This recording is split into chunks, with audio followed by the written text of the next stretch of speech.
and welcome to Week 3 of the high school football season. I'm Kelly Hines with TulsaWorld.com, here with my colleague Barry Lewis.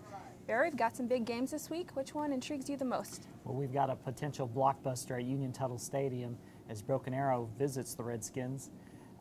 Both teams are off to great starts. Union's ranked number 1, and Broken Arrow, I guarantee, will be ranked number 1 if they win this game. It should be a great matchup of tailbacks. Cameron Wren is off to an awesome start for Broken Arrow this year with about 500 yards rushing, and Kendall Holmes has 5 TDs already for Union, including 3 last week against Jenks.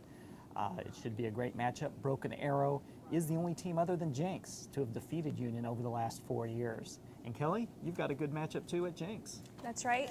Jenks hosts Owasso this week, and Jenks is coming off that backyard bowl loss to Union last week, and the Trojans are down to 1 healthy quarterback after Kyle Alexander sprained his knee last week, and Alex Ross maybe is not quite 100% after spraining his ankle a few weeks ago. And Owasso showed in a win against Muskogee last week that the Rams have some playmakers as well, with quarterback Kason Key, running back Scotty Prelo, and they have one of the top receivers in the area in Keon Hatcher. So that should be an interesting game to watch. Barry, what other ones are you looking forward to this week? Well, there's the rematch of last year's 5A state championship game as East Central visits Booker T. East Central is 2-0. The defending state champion Hornets are 0-2. It's hard to imagine Booker T going 0-3, but I'm going to have to pick East Central to win this time, just as they did in the All-City preview.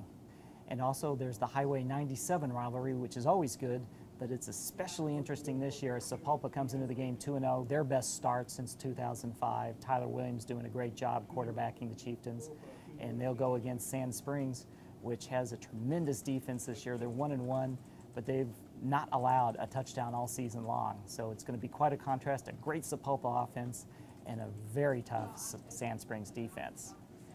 And Kelly, what did you learn from last weekend's action? Well, I was at the Cassia Hall Glenpool game, which I thought would be a closer contest than it was, but the Commandos are so good, dominated Glenpool from their very first play from scrimmage, going 66 yards for a score. They went on to win 57-7. That was just not a pretty sight. And Barry, which team surprised you last week? Well, a couple of things surprised me last week.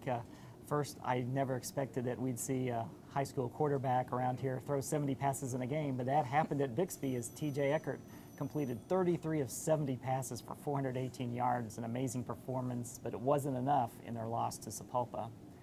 And I also learned that Kyle Crutchmer has to be the fastest national championship wrestler in the nation. The Union senior linebacker raced 100 yards with an interception last week. He's also an outstanding wrestler committed to OSU, and it was amazing how quickly he covered that 100 yards. Of course, he said it was because he thought Alex Ross was, running from behind him, and that he was afraid he was going to get caught by Alex. But Kyle Crutchmer, 100-yard interception return last week, a great football player and a great wrestler.